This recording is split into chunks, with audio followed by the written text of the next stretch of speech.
नमस्कार प्यारे बच्चों। और सब ठीक है?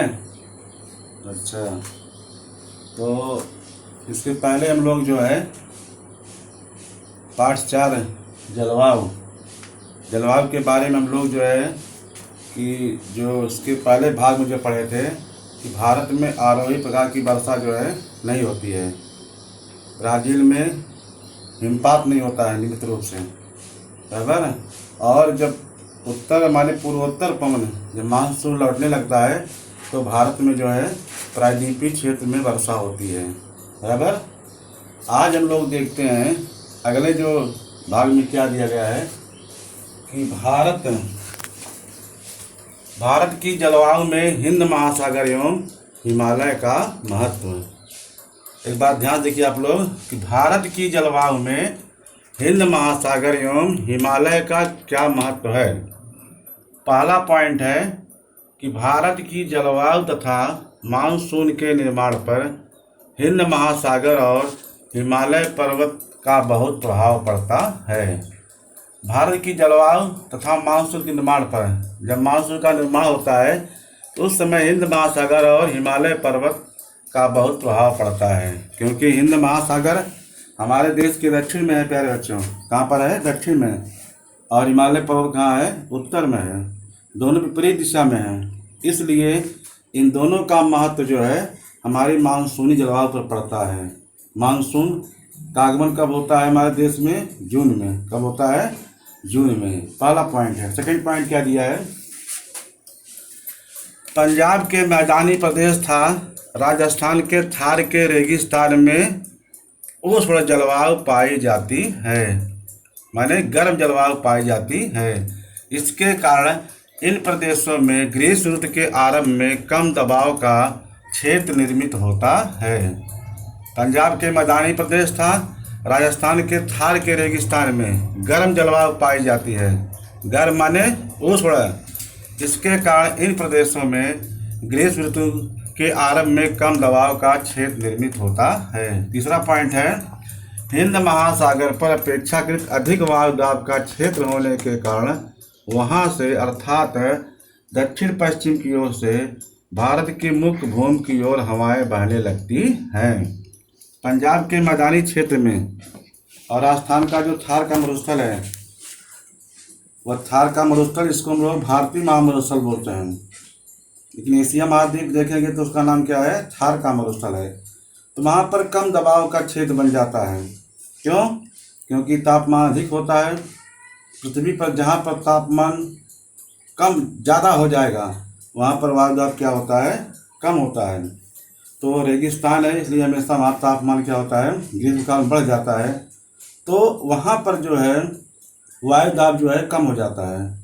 जिस प्रकार हवाएं जो है हमेशा अधिक से कम की तरफ बहती हैं, जैसे पानी जो है ऊंचाई से कहाँ जाता है? ढाल की तरफ, उसी प्रकार जो हवाएं हैं वो अधिक वायु दाब से कम वायु दाब की ओर बहने लगती हैं। इसके विपरीत हिंद महासागर में तापमान कम होता है तो वहाँ वायु दाब क्या हो जाता है? अधिक होता है। तो वहाँ से हवाएं जो है हिंद महासागर से जो है चलने लगती है किधर? हिमालय पर्वत की तरफ। अगला पॉइंट देखिए, दक्षिण पश्चिमी मानसून हवाएं वाष्पयुक्त होती हैं। इन हवाओं के कारण भारत में वर्षा होती है। दक्षिण पश्चिमी मानसून हवाएं कैसी होती हैं? वाष्पयुक्त। इससे इन हवाओं के कारण भारत में वर्षा होती है। पांचवा, हिमालय के कारण उत्तर की ओर से आने वाली अति ठंडी हवाएं रोक ली जाती हैं।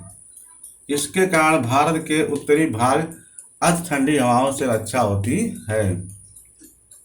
छठवां पॉइंट है दक्षिण पश्चिम की ओर से बहकर आने वाली हवाएं शिवालिक तथा हिमाचल श्रेणियों के पास दिशा बदलती हैं और वहां से हवाएं उत्तर पूर्व की ओर से हिंद महासागर की ओर वापस पीछे आती हैं, बराबर।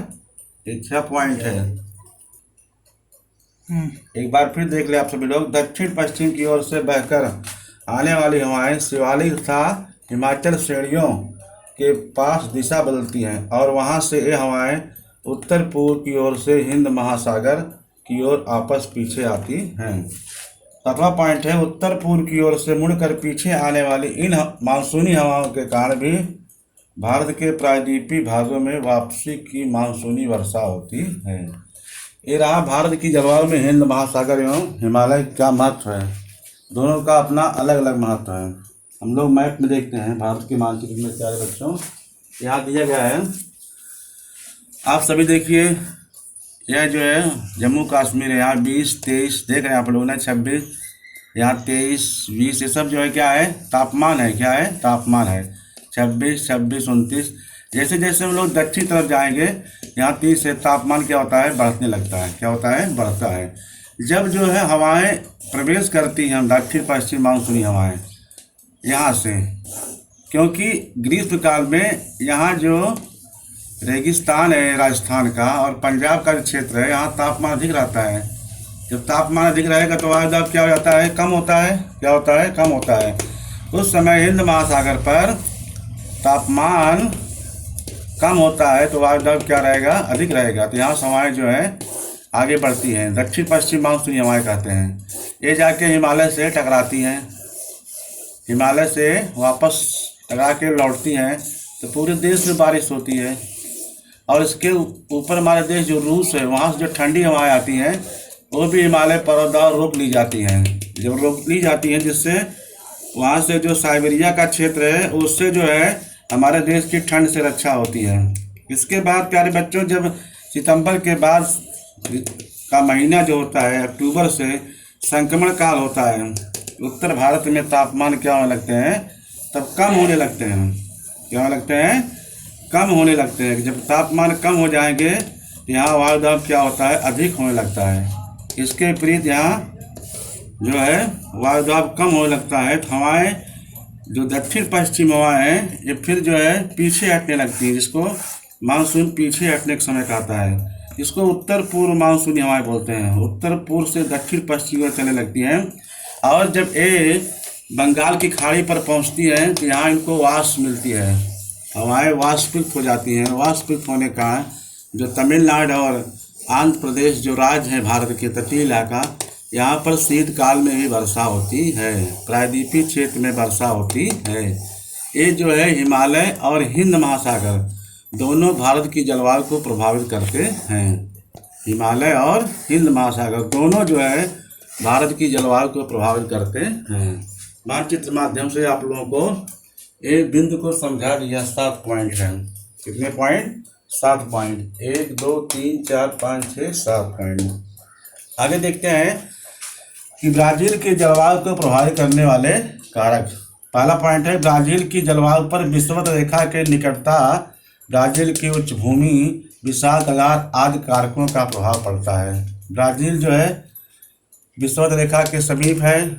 ब्राज़ील की जो उच्च भूमि है, ब्राज़ील की उच्च भूमि है, आप लोग देखिए ब्राज़ील क्या है, उच्च भूमि है। यहाँ विषुवत रेखा है, इसकी समीपता और विशाल कगार, ये सब जो है इस ब्राज़ील की जलवायु को प्रभावित करते हैं। 3 पॉइंट यहाँ पर है, विषुवत रेखा की समीपता, ब्राज़ील की उच्च भूमि, विशाल कगार और विषुवत रेखा। ये 3 जो है बिंदु जो है वो ब्राज़ील की जलवायु को प्रभावित करते हैं। नंबर 2 दिया है, विषुवत रेखा के निकटता के कारण ब्राज़ील के उत्तरी भाग में अपेक्षाकृत अधिक तापमान पाया जाता है। इसके विपरीत दक्षिण भाग में कम तापमान पाया जाता है। ये विषुवत रेखा है, यहाँ पर तापमान अधिक रहता है ब्राज़ील में। इसके दक्षिण तरफ जाएंगे तो इसकी अपेक्षा जो है तापमान क्या जाता है, कम मिलता है। क्या होता है, तब तापमान कम हो जाता है। बराबर, यहाँ वार्षिक औसत एवं वर्षा का तापमान यहाँ पर लिया गया है। अगला पॉइंट क्या है, ब्राज़ील के उत्तरी भाग में स्थित अमेजन के मैदान में औसतन तापमान 25 डिग्री सेल्सियस से 28 डिग्री सेल्सियस तक पाया जाता है। इस भाग में वो थोड़ा आर्द्र तथा अस्वास्थ्यकर जलवायु पाई जाती है।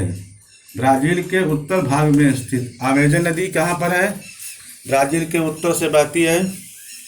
अमेजन का उद्गम कहाँ से होता है, पेरू देश के एंडीज नामक पर्वत से। एंडीज पर्वत से जो पेरू देश में है, यहाँ से अमेजन निकल करके उत्तरी अटलांटिक महासागर में मिलती है। इसलिए यहाँ की जलवायु अस्वास्थ्यकर है। मनुष्य के लिए यहाँ जलवायु कैसी है? अस्वास्थ्यकर है। यहाँ तापमान 25 से 28 डिग्री सेल्सियस पाया जाता है।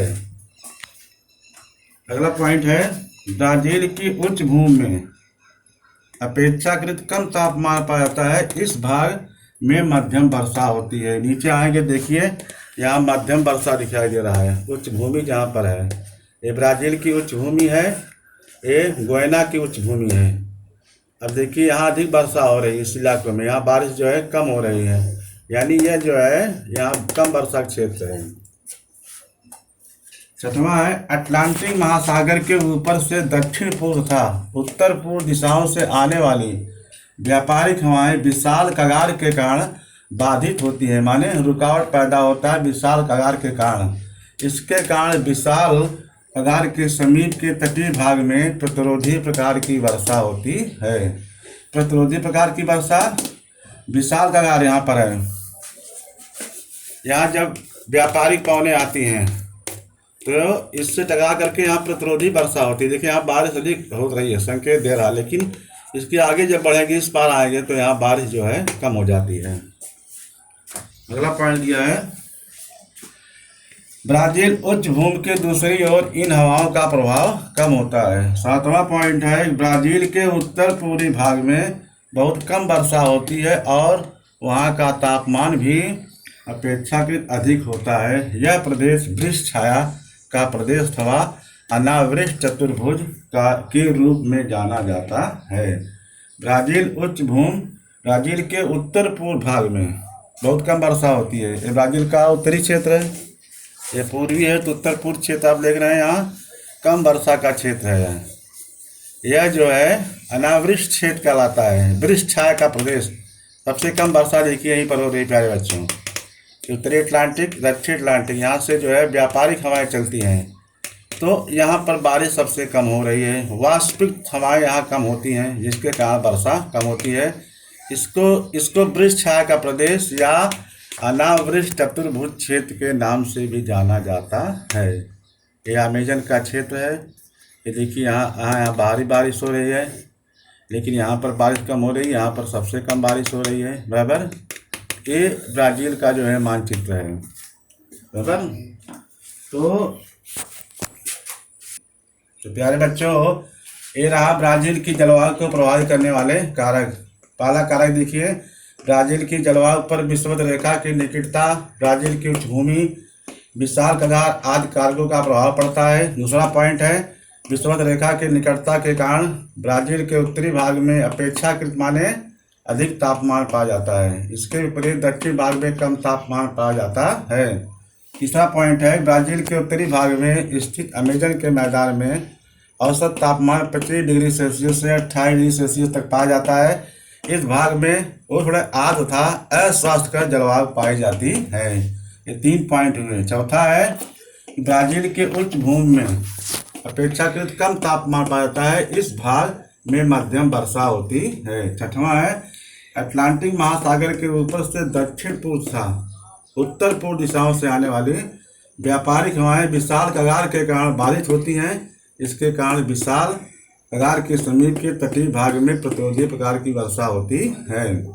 छठवां है, ब्राज़ील उच्च भूमि के दूसरी ओर इन हवाओं का प्रभाव कम होता है।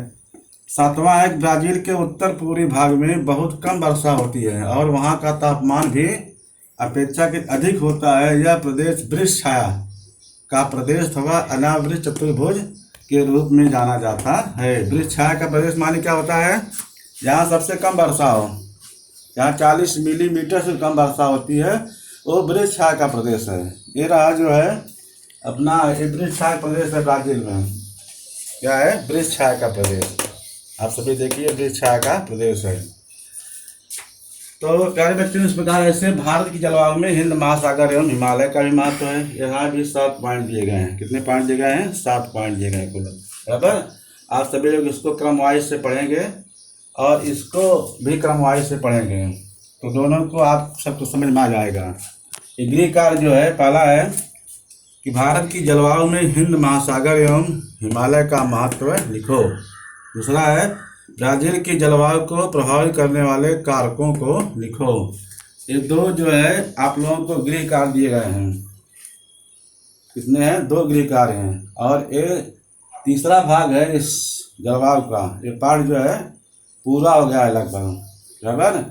ये पाठ जो है मैं पूरा कर दिया हूँ। आप लोग इसको लिख करके, कुछ ही बच्चे हैं जो 8-10 बच्चे दिखा रहे हैं, बाकी और किसी का था पता नहीं है क्या कर रहे हैं लोग, बराबर। तो ऐसा आप लोग मत करो। आप लोग यहाँ पर हो, इस वीडियो को देखो, लिखो, घर काम पूरा करो। जहाँ नहीं समझ में आ रहा है वो आप लोग उस पर लिखो ग्रुप में कि हमको समझ नहीं आ रहा है, दोबारा बताया जाएगा उसको। भूगोल पढ़ना है तो भारत और ब्राज़ील के मैप को देखो, और जो बताया जा रहा है इस वीडियो को देखो और ध्यान से देखो, पढ़ो, याद करो आप सभी लोग। तो ये जलवायु नामक पाठ यहाँ पर समाप्त होता है।